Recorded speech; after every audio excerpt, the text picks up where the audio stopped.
Beleza, galera? Vamos dar continuidade à nossa resolução, tá? A questão 26 diz assim: as máquinas térmicas operam em ciclos entre as duas fontes de calor e realizam trabalho.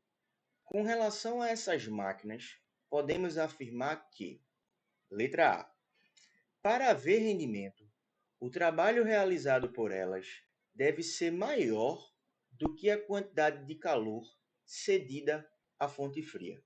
Vamos investigar essa afirmativa. Como é que uma máquina térmica funciona?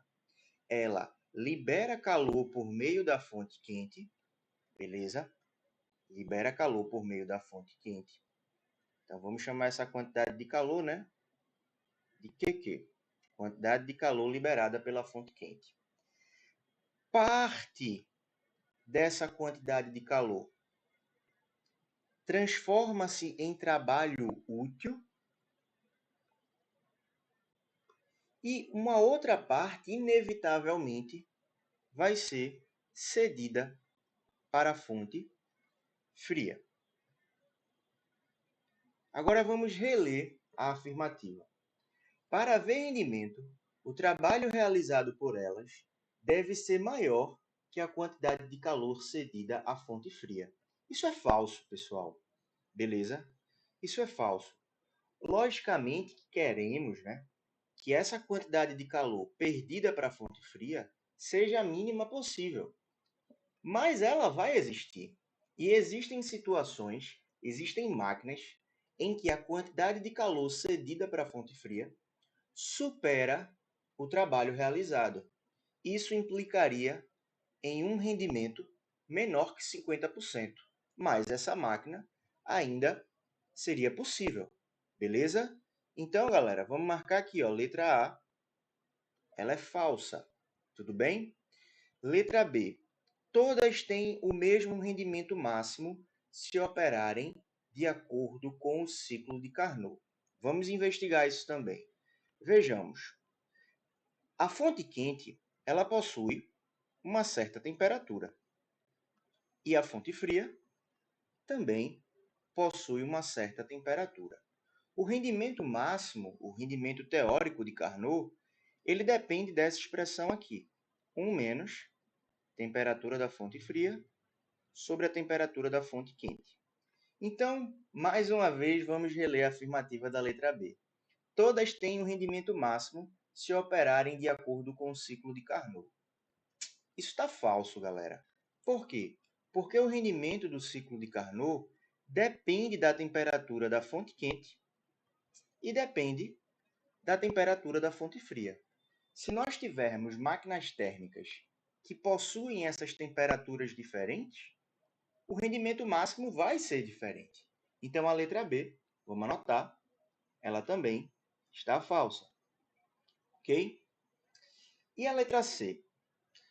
Mesmo com o rendimento máximo, o calor que elas recebem da fonte quente não pode ser totalmente convertido em trabalho. Verdadeiro. Verdadeiro.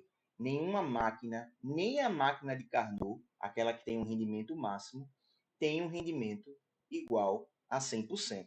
Porque para uma máquina ter um rendimento igual a 100%, pessoal, a fonte fria ela não deveria existir. Ou seja, nós teríamos uma máquina de duas portas.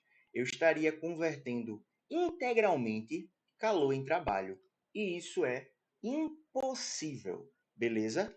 Se a gente for colocar isso dentro do rendimento de Carnot, a temperatura da fonte fria teria que ser igual a zero.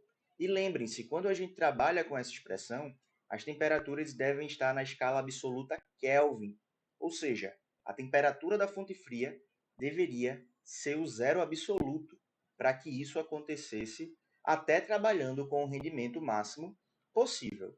Então, a letra C, ela é verdadeira. Então, por enquanto, está tudo certinho aí. Beleza? É impossível uma máquina converter integralmente calor em trabalho. Massa?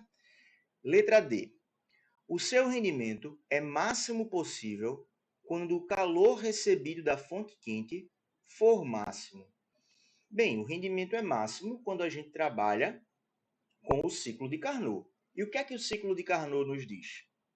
Ele depende da diferença entre as temperaturas da fonte fria e quente.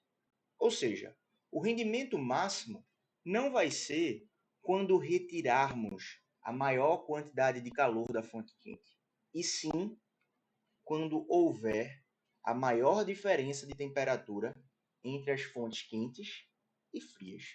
Então, a letra D também está errada. Então, vamos marcar aqui. E a letra E, para a gente finalizar o nosso problema.